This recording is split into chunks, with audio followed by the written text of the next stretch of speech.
Can I have 2 bottles tonight? Oh, ho, ho, ho. Do you want to hear about my morning? Both boys are home today. And I go to the bathroom, and Max wants to go outside. And I'm like, all right, I'm going to go to the bathroom. I'll brush my teeth. We'll go outside. I make it to brushing my teeth, and there's like, Max is screaming something and comes running into the bathroom, and he's like, Jack blew his nose in his hands. And I was like, what? And Jack comes running in there with boogers hanging out of his nose, and they go like behind me over by the toilet, and Jack immediately starts thrashing him, grabbing him, and say, you snitch, you snitch. He's like shaking him, Jesus and he's Christ. almost going to hit him into the corner of the countertop. So I'm putting my arm in between them and trying to separate them. Jack is not letting go. He's like going hard. So like I'm pushing him over a little bit. Falls into the fucking bathtub. Rips down the shower curtain, the curtain rod. Oh, God. He's laying in the tub. I'm the like, rod Max, came down? you gotta get out of here, Max. And he's just crying in the tub now. And he's yelling at me and he's angry. And I'm like, Jack, buddy, I didn't do that to be mean to you. I was only trying to separate you. You cannot fight in these small spaces like this. Max almost got super hurt. Mm-hmm. You fell because there was no room to be doing this. Like, I did not shove him. There's no room. It's like 2 feet across. Yeah. So, like, we work through it, and I am like, hey, you're not in trouble. I know you were coming in here to get Kleenex. It's not a big deal. Max shouldn't be saying that. We don't have to get so mad at him. Talk him down. Mm-hmm. He's fine. I come out of the bathroom. Max is creeping around the corner with a dart gun, a Nerf gun in his hand. He looks scared, like he's going to cry. Like, he is very scared of Jack right now. Yeah. As soon as Jack spots him, he starts screaming at him immediately. So now he's in his room, kicking his walls. It's just, he ended up getting timeouts. It ended up being 45 minutes. It went from 15 minutes to an extra half hour. Oh, because he took his newer glasses, because they're always broken. He's got a new pair. Mm-hmm. Threw them down the stairs from up top. So that was how my morning went. I'm Jason. And I'm Jules. And we doing filmographies. That's right. We are back with the 7th Don Mckellar film.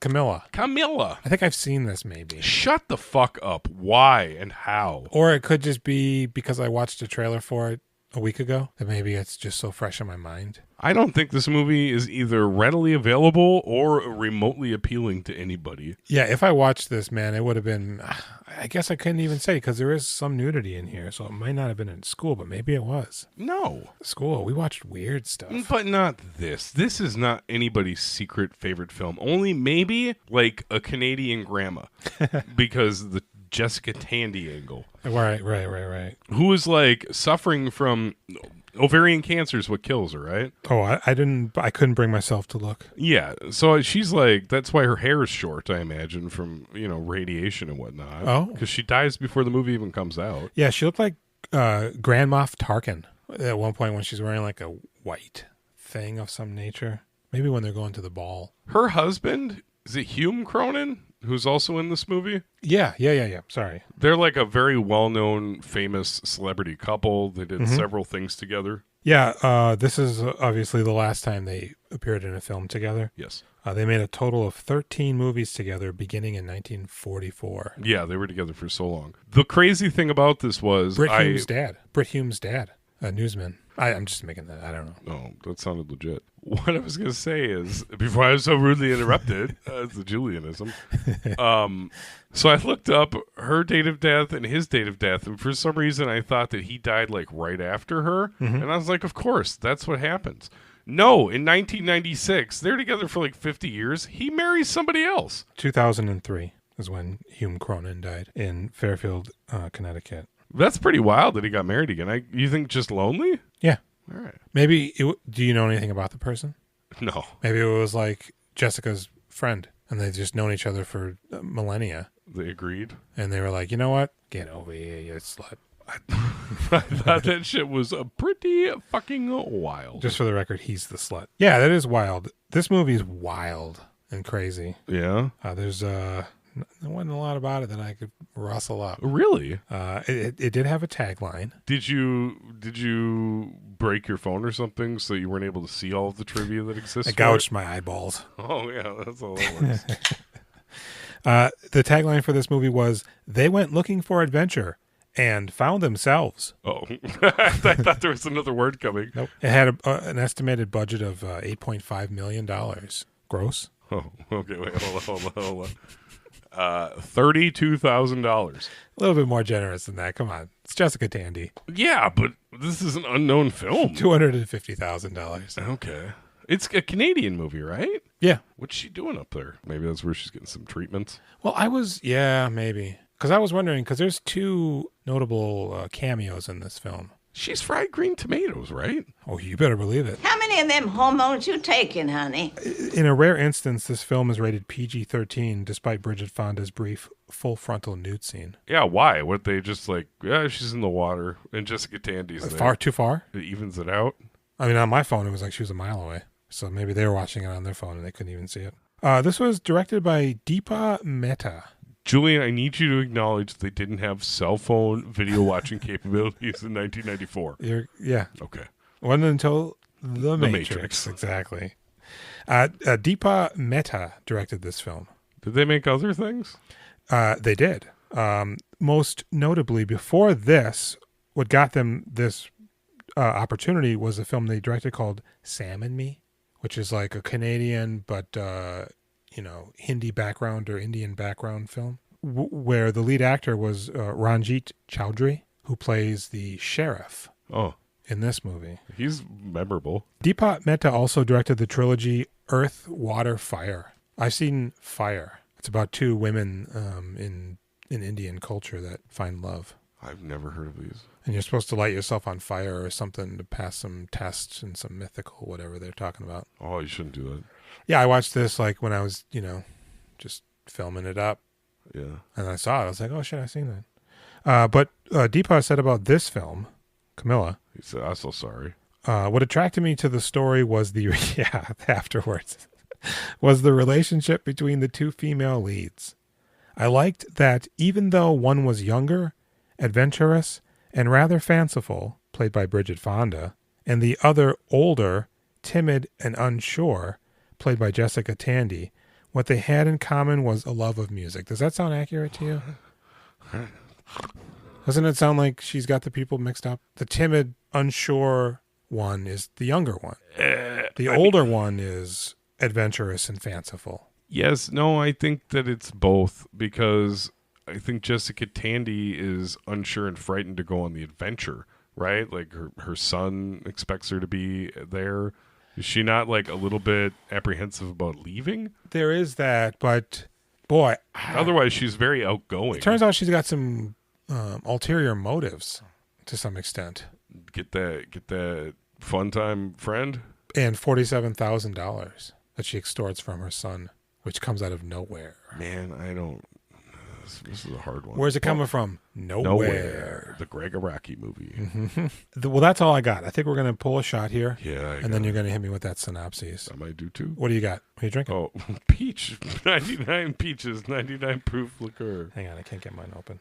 When you're not in Georgia, you can still reach for a peach. They're not in season. Hey, there's a reason you love 99 peaches. I have 99 bananas. God bless you. This is God's country. Right. When you wish that you had a pet monkey, but you can't afford a pet monkey and also be inappropriate to have one, drink a 99 bananas. Mm-hmm. Which tastes like shit, but you know what they say. When it's brown, drink it down. It's not brown.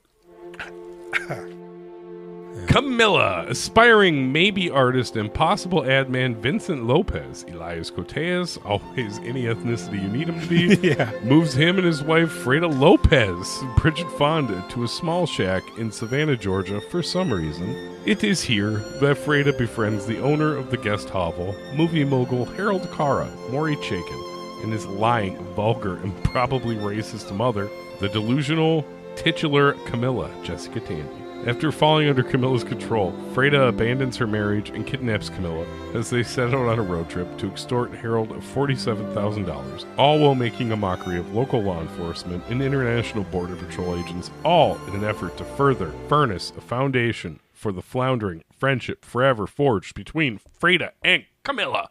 Mm-hmm. That's how it's done. This movie begins. Elias Koteas and Bridget Fonda are a young couple. Climbing out of the sewer. He's got a hockey mask on. She's got a yellow jumpsuit. And they're moving to, I thought Georgia, but I thought Atlanta at first, but it's Savannah, Georgia. Same state, different towns. Into like an old-timey shack, but it's, huge on the inside. I mean, there's like a loft. On the outside, it looks like a, old slave shack, which I've seen. Were they pretty cool? No, they were not. But they said it was like the old servants' quarters or whatever. So then she's doing music. I thought she was a musician. I guess she is, but she's really nothing. She just makes music. I was thinking of putting together a band with horns, strings, the whole deal. Backup singers, everything, so that I could be the front man, do some of my stuff. Boy, I'm blurry on this movie because, Julian, it's so interesting. This movie was so interesting that it wrapped all the way around in my brain and then was completely gone by the time the movie was over. Yeah, well, and that's unfortunate because it's such a great film. I know. Well, then I think maybe I'll get to experience that greatness again, considering it's all gone. Yeah. So basically, they end up meeting. She ends up first meeting Camilla. She hears her playing and knocks on the door, and Camilla's very, spicy.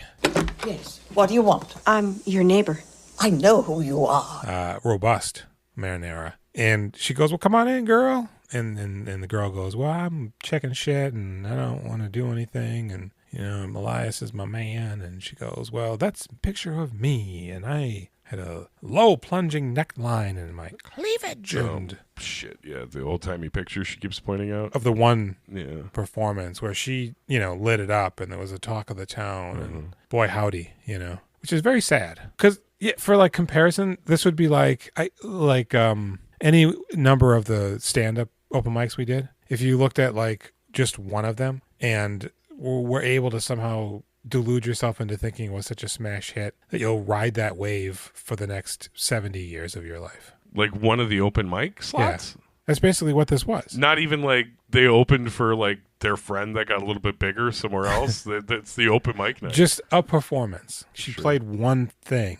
So then Elias is making steaks, and Bridget Fonda doesn't want one because she grew up on a cow ranch and she doesn't want to eat cow. What was there a reason for it? She liked a specific cow. Vince, when I was growing up, my only friends were my father's cows. Oh, yeah, then they ate it? And she said, I can't do it anymore. She tried to sabotage her father's business by freeing all of his livestock and bankrupting the family. Is that true? Yeah, but thankfully it didn't work because they couldn't cross the slats or whatever. The cattle doorstep. Oh, that's funny. Yeah. Oh, but man, this is almost as bad as watching it. Jules, it's pretty crazy that Elias Koteas is just an empty vessel in this movie. Is he supposed to be like Hispanic? I don't know. I'm guessing by his last name Lopez. I mean, otherwise, he's got no other. Or is that Italian? Is Mario Lopez Italian? What? Is he? I don't know. Think so. I have no idea. Feels like a wise guy. Mario Lopez? Yeah. Mario Lopez was born in the United States, but his parents are from Mexico. He is not a WAP. I just want to start screaming sugar gay. You ever heard of that one? Where they're screaming sugar gay at Mark McGrath. Oh, okay. He got real mad. Sugar gay. Who said sugar gay? I'm beating your fucking ass. Who said that? Did you? No. I'll choke your fucking face. You say that? No, I didn't say anything. You ready to be smart? Did I say anything? Did I say anything? Did you say something? No, I did not say anything. I'll choke your fucking head. Don't you fucking talk to me that way. Have you seen that? You've probably seen that Pablo Francisco. I'm aware of his. I know that some people really think he's funny. Somehow, like his first stand-up landed in a suggestion for me on YouTube. I really liked that when I was young. He does voices. It's very appealing to I loved people. it. Yeah. I'm from Irvine. Right? It's still kind of enjoyable. But I happen then, of course, once you watch something like that, the next video that pops up as a suggestion is, of course, like the rise and fall of person you just watched. Yeah. So I watched it. And they were like, yeah, he just couldn't do anything other than voices.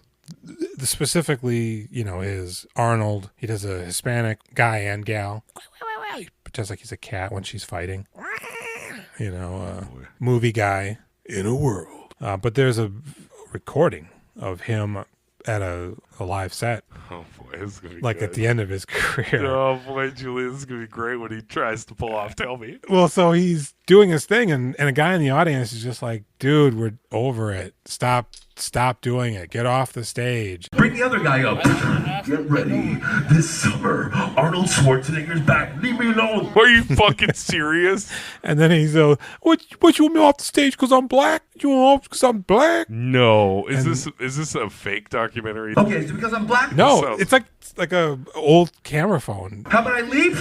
How about you suck my ding dong right there? Wow. And there's two guys who like work there or whatever, and they're kind of like, Pablo, come on. He goes, I'm not getting off the stage. Okay, no one likes me anymore. This is the most amazing breakdown I've ever heard of. Yeah. This is wonderful. So then he starts going to the guy, why don't you fucking come up here then? It shit. shatters. It doesn't work, so now he's shattering. And then immediately after saying that, he falls off the stage. How about you fuck up?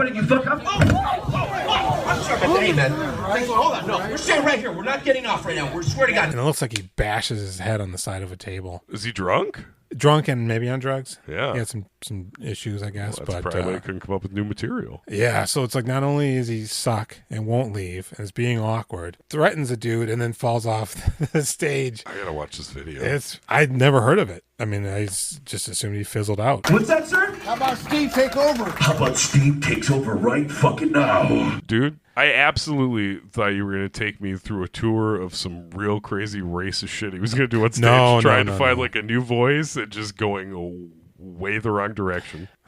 Okay, all right, so we're way off. Now, the basic idea is Maury Chaykin is Jessica Tandy's son, who seems to be a fairly well-to-do guy making garbage. Yeah, pretty nice. Kind of down to earth a bit. Yeah, Maury Chaykin is so very Maury Chaykin. Apparently, no matter what he does, he's always Maury Chaykin. Very put upon and just downtrodden. And I mean, that's his vibe, but he's doing like different interpretations through these movies we've seen him in. And no, absolutely. Throwing the Exotica in there apparently too. He somehow manages to not make it dark in this, even though everything he's doing is pretty dark. One thing I was really excited to talk to you about, he's the best part of this movie. He's the only good part of this entire fucking movie. I find him extremely good. He's so many steps ahead of everybody else in actually conveying this character and making him interesting with this turd of a script. Mm-hmm. That's fucking crazy that he was able to do something with this. Elias Koteas couldn't.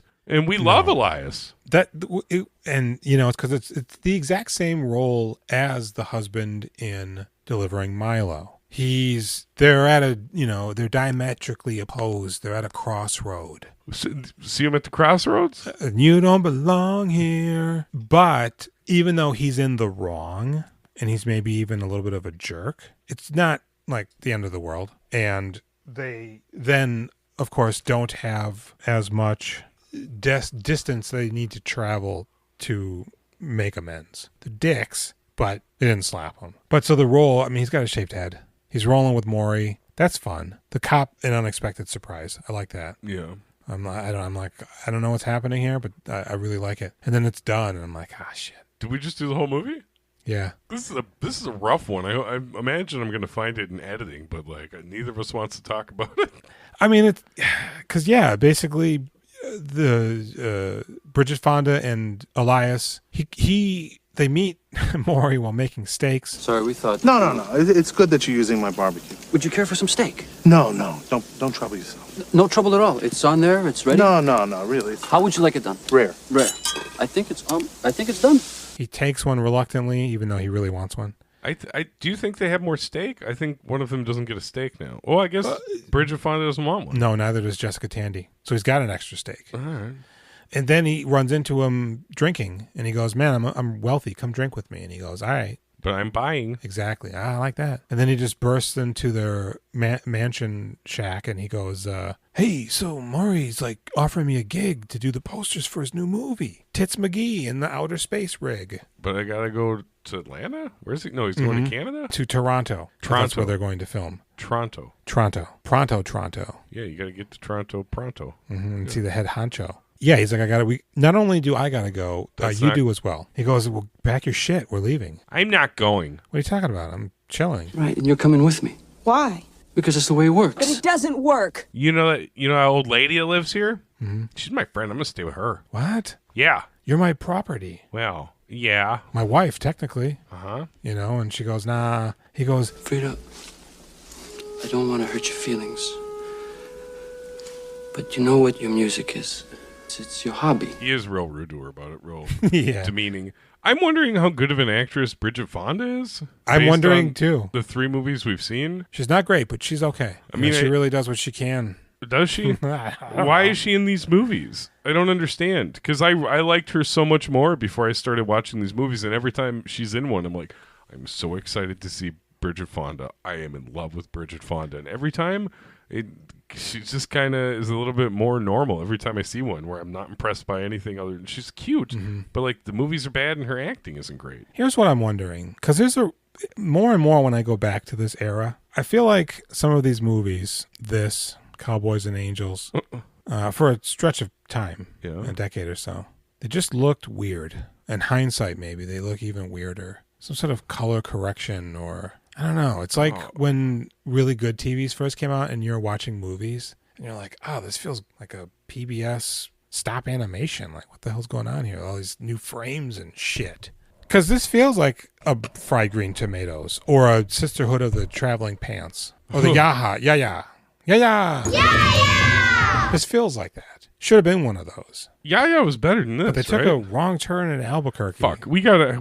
Let's just do the plot. Let's cruise through it. God, Fuck okay. this movie. So Elias leaves. Yep. With Maury. She immediately goes over to Jessica Tandy and she's like, "What's wrong, my dear? I am gonna talk in an old lady. I'm from the 20s voice to you, and I'm not a very good actress either. I'm gonna die soon, and I'm terrible in this." But Elias left the car, which we know has a brake issue. Yep, they let you know about that right away. So eventually, what is her name? Frida goes to Camilla. She goes, "Hey, check it out. There's a concert playing in that theater you played this concert at. It's the same concert. Let's fucking do this, babe." She goes, "Oh, I don't know about that. I got a couple of doobies and some wine coolers. Let's cruise." I don't know if I have enough diapers."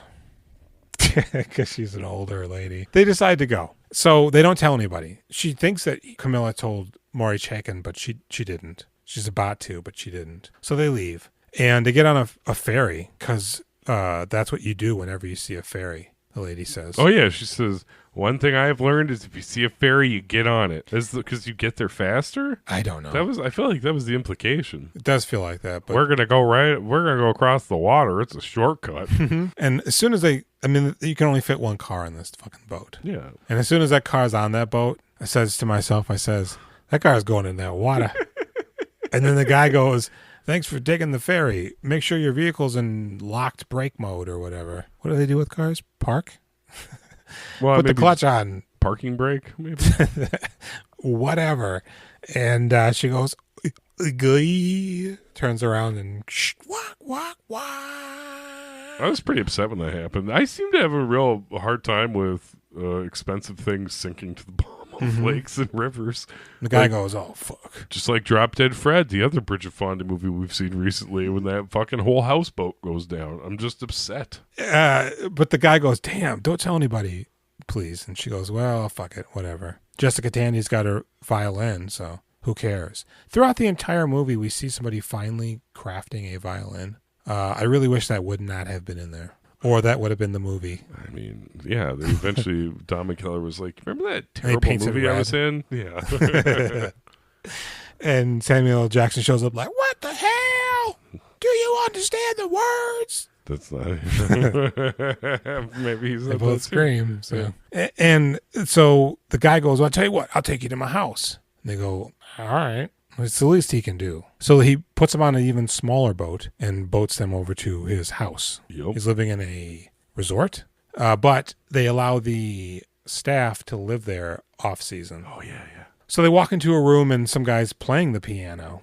Jessica Tandy makes a big ado about their arrival, introduces Bridget Fonda as some whatever, and starts her down her path of fibbing. And she goes, "Hey, girl, play something for me." "Hello, my baby. Hello, my honey." No. She's just the Michigan J. Frog. I was thinking of something else. I was trying to do this timeline chronologically. I'm going to just ruin this podcast some more. I think that there's something really sad about, like, old people being excited to like meet new people and experience things in these movies, like these bucket listy movies where they really open themselves up and absorb everybody and they love everybody, because it's like it's a last hurrah. It's like this is the last time I'm going to be around a group of people doing this, and last time I do this because I'm fucking old. It also seems to suggest that with age comes this almighty wisdom. Man, and fearlessness. Aren't people just like really upset and frightened? Their body hurts. Yeah, all they do is think about like it's coming for me. It's coming for me. Well, because these it's coming for you. Older folk in these movies, they're always so enlightened and progressive and rebellious. They're like mavericks, like John McCain. Oh, and that's probably not the case. She would probably be like, "Oh, I don't understand Jews and homosexuals, you know, and everybody thinks I'm really nice. Well, but these kids today." No, I take that back. She doesn't have a thing against Jews. No, just homosexuals. Just homosexuals. Maybe people with like colored hair. Puerto Ricans, also. They start playing, and she's just doodle-doodle-doodle on the piano. It's garbage. The woman's on her violin. Sucks. So fucking annoying. And then they leave.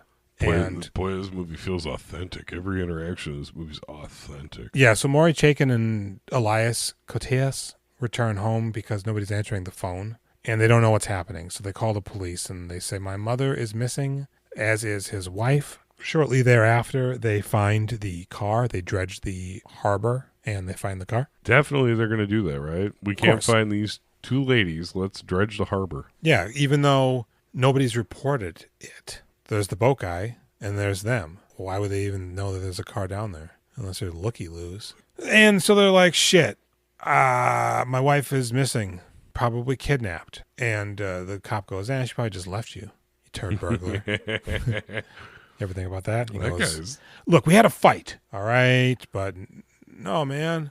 And then Maury Chaykin checks his phone messaging service, and he gets some sort of a message that his mother left, because we see her make a phone call at one point, but to what extent she's able to somehow pretend to be a kidnapper. Did she make that phone call in that restaurant while Bridget Fonda sits down with Graham Greene, is his name? Is that when she makes the phone call to Maury? That is. Oh, because you know what? She's calling a call service, so they don't know her voice. So she probably can just say whatever, and they just read the message. But yeah, Graham Greene's there. He's super weird. Well, hello there, madams. I'm a robot. And they go, well, hey, how about we get out of here? And he goes, that's absolutely fine. I'm afraid we've mislaid our peculiar automobile. Oh, dear. Which way are you headed? North. No, I myself am headed north. I thought it was really funny when Bridget Fonda first comes up to him and she's like, hey, can me and my friend sit here? Mm-hmm. And she sits down. She's all hot. He's like, excellent. Then Jessica Tandy comes wandering up with the cheeseburger. Yeah. And he goes, that's his wiener. No, he's probably like, all right, I like this. We got summer and fall. Yep, we got oil and sand. Jessica Tandy, give me a Jessica Handy. So yeah, so they're eating big burgers. She made a call ransoming herself. And that's when Elias is just like, oh man, let me level with you, homie.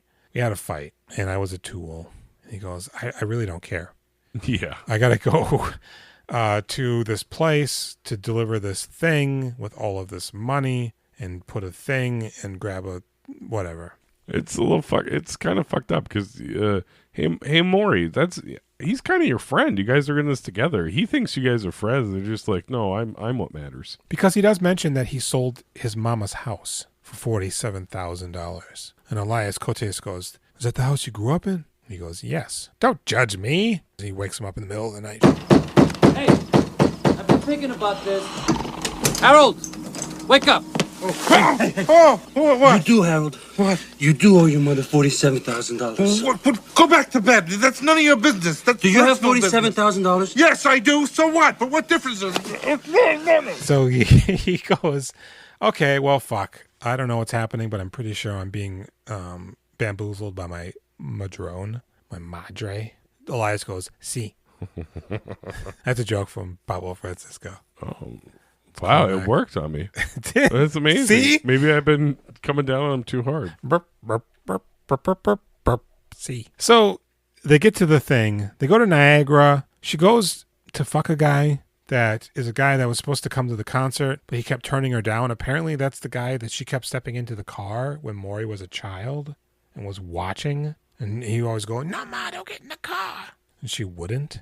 What? You remember him saying that? This movie's super fragmented. It was so fucking boring. Yeah. When Jessica Tandy's calling to make the ransom, she's fishing coins out of her tit, and a little boy comes by, and he looks, and she goes, "That's right, young man. We all have money in our breasts." Tandy says that? Yeah, and the kid turns around. He looks like a young version of the guy from Mike and Molly, and he goes, "What?" and walks away. His mind is just shattered. He's going to wake himself up from the Matrix. He's so throttled. Thrown right out in the goo. God, I hate her. And so they go to so she fucks that guy. She snookers him, and he's making violins. He didn't go to her concert because he had proposed to her or whatever so many times, and she shot him down. So he goes, "I wanted that bitch to know how it feels." Yeah. To be Lucy for once, you motherfucker. Get the ball! And then, but she leaves him. But I think also she's crushed by the fact that she sucks. Because she can't play in front of people, apparently, is what it turns out to be. Well, and he's got that picture of her. So what the fuck does she do with her life then, if she's not an actual musician? Just drinks martinis all day?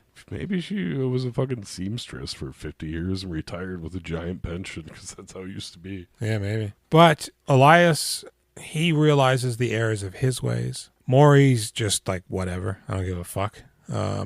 Bridget thinks the world of Jessica Tandy, even though Jessica Tandy reveals that she's a liar and a loo-hoo-hoo, her.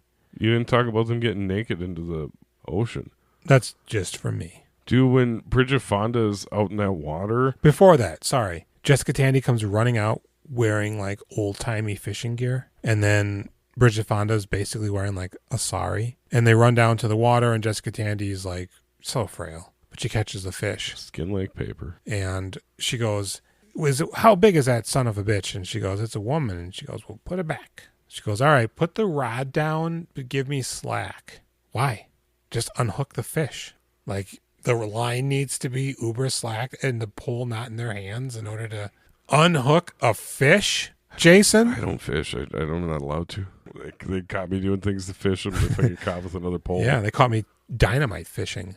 So all of a sudden, while she's doing the fish, Jessica Tandy's just like, "Fuck it," starts ripping her clothes off. But then, big dick. You're like, it's really it droops. It droops. It hits her knee. Yeah. So like it's when gangrenous though, so it's. Bridget Fonda like turns and looks at her, but she's not even in the frame yet. Like it takes a while for Tandy to get there. And you're like, oh no, oh no, is she gonna be naked? I'm sure they won't show it. They fucking show her. She comes from the left side of the frame, and I don't think it's her. Oh, what? Because she's running. So they hired another old ass lady to do this? You know who they got? Hume Cronyn. Yep. Kathy Bateman. Not Kathy Bates. That too. Her. They got that. They got her. And then so we see side boob. So the only reason I suspect it wasn't Jessica Tandy because we saw side boob. I feel like, and those things were at least a C cup. Bro, she's about to die. She's got cancer. I almost feel like she felt it was freeing to be naked on film. Then why didn't we see her face? So you don't want to see the front? The tits were too big. I'm sorry. I'm sorry. I'm going to watch it again. Don't worry. You know what? So then we could ask Bridget Fonda about this. I bet she'd like to hear from us. Hey, Bridget, are you Fonda us?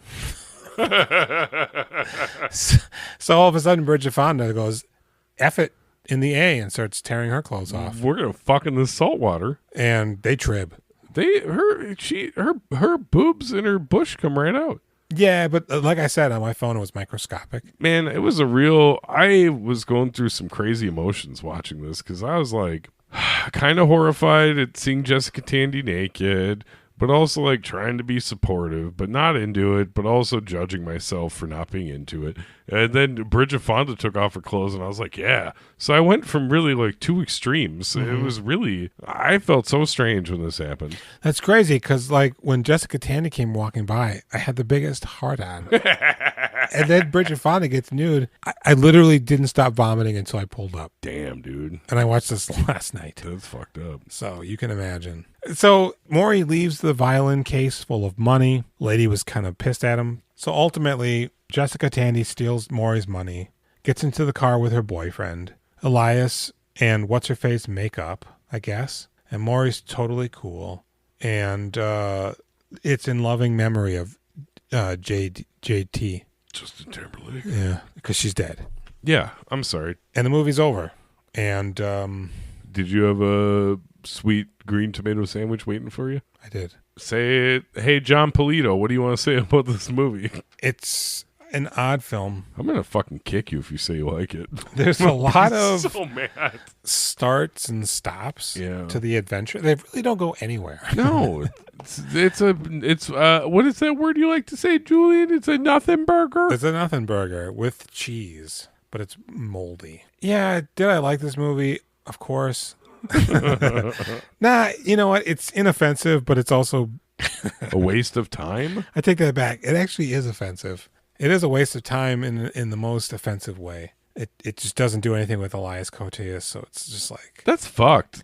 And Adam McGoyan. Why even get him? And Adam McGoyan's in this. He's in the credits as a character, director of the thing. Yeah. He's just behind Maury Chaykin in one scene. Yeah. Julian, do you remember why we're covering this movie? Yeah. Don McKellar. We never mentioned the fact him. that, yeah, I mentioned it earlier, but not in the course of trying to dole out this plot. Is he he's at a museum? He's at the performance hall because Maury's like, "Where's my mother?" And she goes, "She's up in the bathroom pooping." And he goes, "All right, well, let's go up there." And he goes, "Wait a second. The sign says it's downstairs." And she comes running by, "Mother!"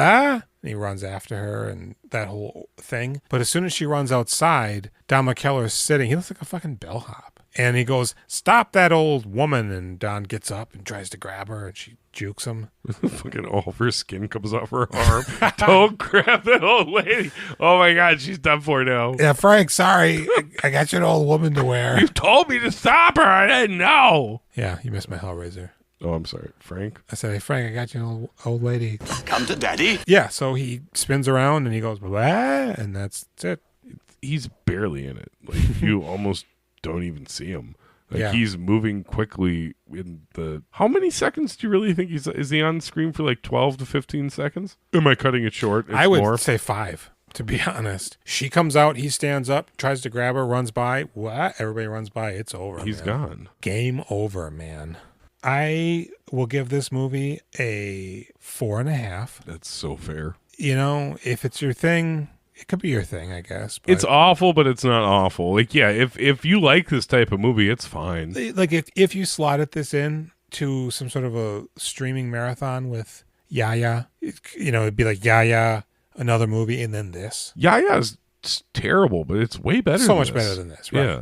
This because it's a terrible movie, but at least Sandra Bullock is on fire. Ashley Judd's good, but the movie's bad. Ashley Judd is just in the wrong movie. Her portions, whatever. It would be Charlize Theron if it was made now. But yeah. So what do you get this movie? 4.5 sounds fucking great, man. Beautiful. Donnie K. Fucking, I guess, I don't know, 6. Like, what do you even do with that? Like, he's fine. Yeah, he looks good. It's different. It's a different character. Mm-hmm. It's wacky. It really is very Benny Hilly stupid. It feels like it's so fast. It should be in a Woody Allen movie, that sequence. But yeah, I'd give him a 7. Yeah. Okay. Wow. A 7, really? He had good hair. Okay. From what I could tell. He's got that hat on. I mean, hey, what do you get Bridget Fonda? Man, this is so delivering Milo. It's like a 5. Alarming. I Yeah. think she's better than Milo. At least she's pregnant. I Got like suppose. something else going on, and Keith Gordon's in it. The movie Gary Farmer and Campbell Scott and fucking who's Sloppy Jaws? Elber Finney. Mm-hmm. That one's got it's so much more interesting. Boy, I'm gonna go see Jessica Tandy.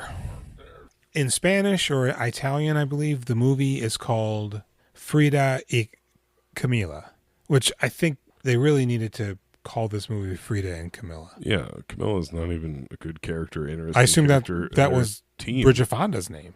Yeah, going in, and really, it's about her. I and hate this movie. Camilla's almost like a ghost that doesn't exist. She's like a pretend She's wise. like a drop dead Fred. Is she real? Is she not? Oh man, Drop Dead Fred. Does anybody else see her? So much better than this. Bridget Fonda's bad. Elias Koteas would be like a solid 4 or 5 in this thing too. He's like not even there. I mean, he's not bad. He's just an empty vessel.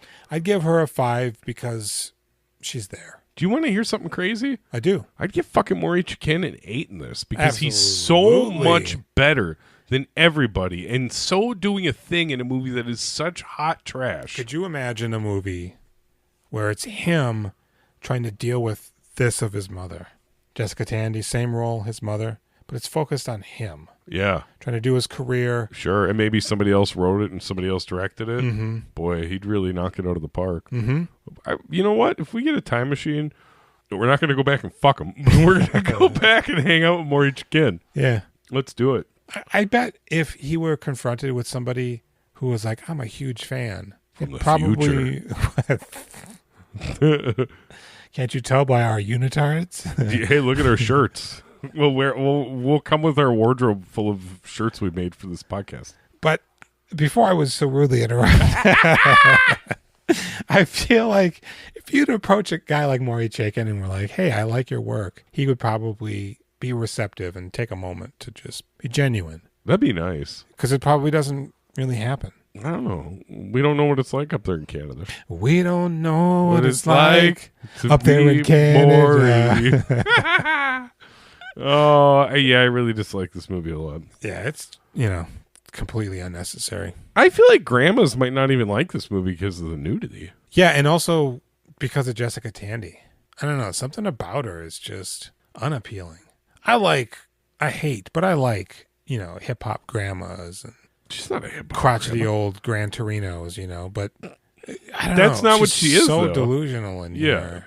I hate her. She's like an upper crust flapper. It's annoying. She's obnoxious. You're a strange girl, Frida. Oh, thank you. Is this true, Frida? Are you a strange girl? Barbecue. Oh, my goodness, I remember barbecues. The Raja of Lampur had the most magnificent barbecue. I would take a job as a PCA just so I could kill her. Oh, Christ. Can we end this so I can eat some Funyuns? Yeah, I gotta have a cigarette. So those are our ratings on Don and Camilla. Mm-hmm. Why don't you find us on Reddit, Facebook, Instagram, YouTube, and Discord, and Threads? Discord. We doing filmographies. Did you get my Discord invite? I sent it to you. Probably, but I must have just ignored it because I thought it was something. I don't think anybody is going to go on the Discord, but I follow some weed guys on Discord. So I was like, wait, I could just make a channel, and I added it to the link list. Mm-hmm. And then when you follow us on there, we can watch a movie together. Wouldn't that be fun if people liked us like that? Mm-hmm. You can email us at wedoingfilmographies@gmail.com. I don't know. What do you want to say? Go on the Apple podcast tunes and rate us and review us. And then call 763-634-1897 and pick a movie for us to cover. Yep. And then hang up. I combined them. That should be the requisite. You can text us, too. You should have to, because, sometimes like on a gaming website, they're like, hey, want to win this game? Like us on Facebook. Follow us on Twitter. Do this. And what do you do? That. And then we cover a movie you want to see. So everything that we've said thus far, you should do all of it. Do it. Like it. Friend us. Whatever, on the Reddit they do. Thumb it. And good night. Good night.